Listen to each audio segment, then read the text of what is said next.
rumah sakit hirup di batas bahwa umurna kadek maneh bisi gede hulu kumalungkung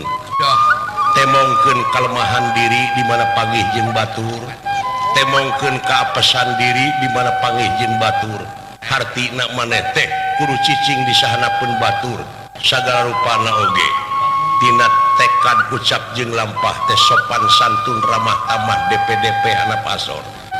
entepan buru-buru bocor-bocorkeun eta hawa nafsu ti ayeuna bisi maneh digebrus ka neraka ngar eta seuneu ka maneh nu diduruk teh maneh engke teh suluhna ge maneh nu panasna ge maneh da dijieun ku maneh eta kasauran sepuh atuh lamun kitu mah tong mikiran baturnya pashadu ala angpusikum saksian diri maneh ulah mikiran wae batur leres lah ilmu tetekan nah sanes di kapungkur atuh abi teh di papatah ieu